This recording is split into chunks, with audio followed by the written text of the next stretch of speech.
So I was asking this pastor. I feel self-actualized. I feel very close to God. I feel like I can get closer to God. Obviously, like my God for me is like my highest self. That's what I my highest self is God. Like when I close my eyes and I say, who do I want to be? What do I want to be doing? What will make me the happiest version of myself? What are my habits? What are my disciplines? What do I look like? Like that highest self that I'm reaching towards every day. Um, she is my God. She is my God. She controls everything. And I talk to her on a regular basis. But I know people aren't gonna like to hear that because Christians like to hear like, there is one God. There's the God with a capital T and a capital G, the God, the creator, capital T, capital C, the creator. But someone recently asked me so am I atheist? And I was just like, no, I'm not atheist. Just because you're not an Abrahamic religion, that doesn't mean you're atheist. But how they were and this pastor was asking me the same thing. It's like, so who is God to me? Who is the creator? And I was like, I like to think of God like this. So if God is a ball, and I know this is a heart, but like let's pretend it's a ball, a shape, this three-dimensional object. He is this ball of energy, right? Or she, or they, God is genderless. That God doesn't need a gender. If God is the creator, we know that any creation comes from two energies coming together to make something new.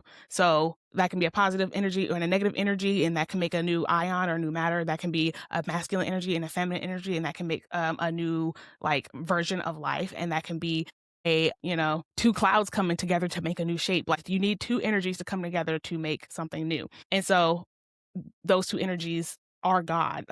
So God is a God is a God of duality. I always say that God is light and dark, is positive and negative, is feminine and masculine. God is yin and yang. God is all in one and both and all at the same time. Anyways, but my highest self is a woman, so my God is a woman. And but like, everyone's so I think of God as like this ball, and then if you take a piece of this and then and I gave it to you, that would be your highest self. That is your God. And if I take another piece and I give it to you, and that is your highest self, and that is your God, and I take another piece and that is your God, and then take another piece and that is your God. And then so all of us, right, all of us have a little piece of God in us, and right, because maybe my piece came from over here and then your piece came from over here. That is how we get all of our unique traits. Each of us has a little piece of God in us, but our piece of God is coming from a different perspective of God, right? Because we are all God experiencing themselves, his, her, or themselves. So every experience that we have is an experience that is going to God, that is going back to the collective, right? And then,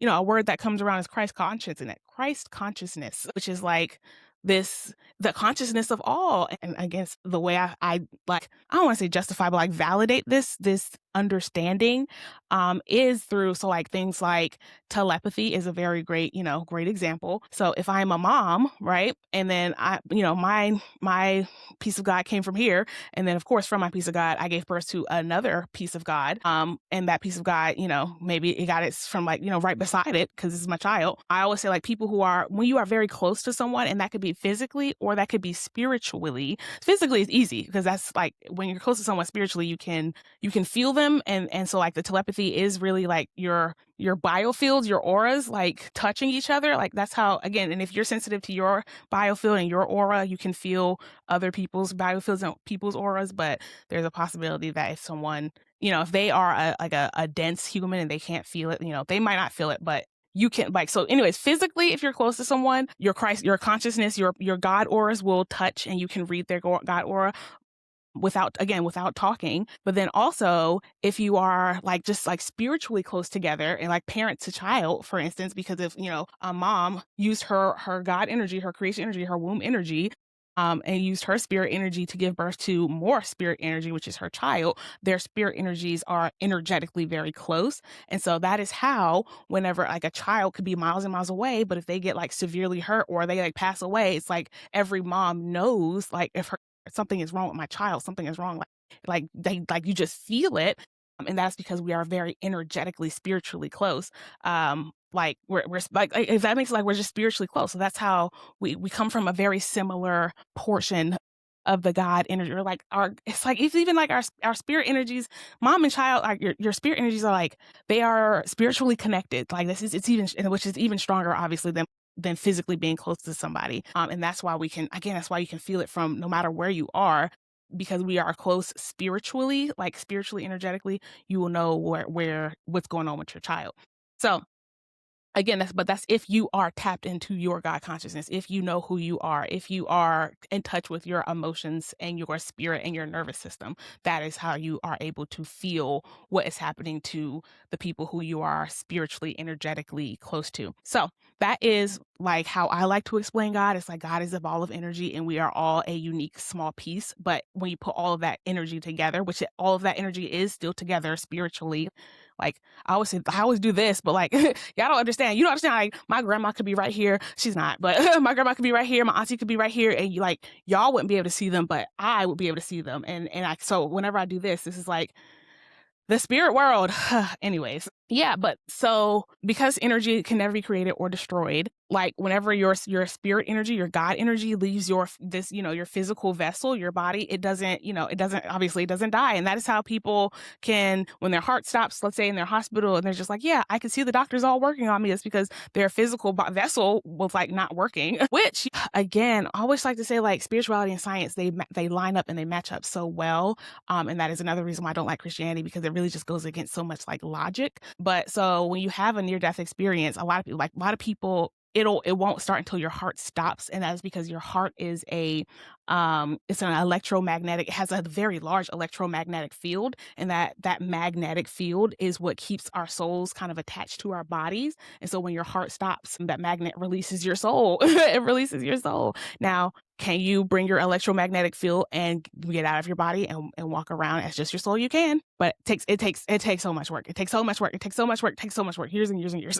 But it's like, how can people do that? It is because, again, when you really get to like there is science that connects the spirit realm that you cannot see with the physical realm that you can see. And it's like, I always say, it's just like, it's so silly that we even have to justify the spirit world being a thing, because like, I always think about like there's like ice is a very dense, and obviously it's like ice, it's hard, it's solid. But if you melt it, it becomes liquid, and then it's like, you can still feel it and see it, but it's like, you can't hold it, you can't trap it. It's like, it's this fluid thing. And then if you heat it up more, it becomes water vapor, even more fluid. And you literally, at that point now, you can't even see it. You can't see it or feel it or taste it, but there's water in the air. So it's like there are germs that are microscopic germs that you cannot see. But I guess it's because you can heat up the water, and then it recondenses back into water, and then it's a solid. It's like, but who is to say that there is not another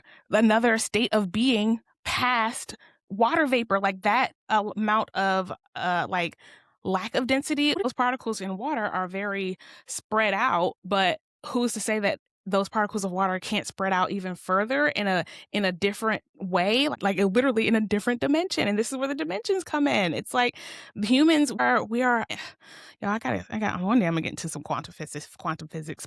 We can go up, down, forward, backwards, side to side, but we can't go, like back in time and forward in time, but we know that there was a past and there will be a future. But so those are different dimensions that we can't like touch, but they will get there when we get there. Just so there's that. So time as a dimension, but then there's even more. Like, it's just like, there's even more. It's just, I can't, y'all need to look up 4-dimensional quantum physics. I think if you Google that, that might get you to what I'm talking about.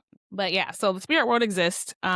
We just haven't, I want to say we haven't figured, the mainstream Western has not published how to get to the spirit world and how to interact with the spirit world, but you can do so in scientifically, logically valid ways. There are no sins, there are only choices, and God is not, there's no person judging you based on your decisions. It's like, you are going to judge you based on your decisions. At the end of the day, after everything is said and done, and you go back to do your life review, when your spirit leaves your body and you have to relive your life for however long you have to relive it, you're the one who has to do that judge. That's right. The God inside of you will have to judge. Like I said, so again, the Bible, like I said, it is technically true stuff, but it is not the way that they are framing it. The way that they frame it is so harmful. And that is my problem with Christianity, is someone who is looking for fulfillment of self, someone who's looking to figure out who they are on the inside, someone who is looking to become closer to God, someone who is looking to expand their spiritual prowess, their spiritual powers, their intuition. Like, that capability is available to everyone on planet Earth, and there is 1,000,001 ways to get to it. what that looks like is will always be individual. Like, again, there are practices. It's always going to be some sort of internal introspection. But what triggers someone to go through that internal introspection, that's going to look different for absolutely every single person on this planet. I was doing all of my studying on near-death experiences.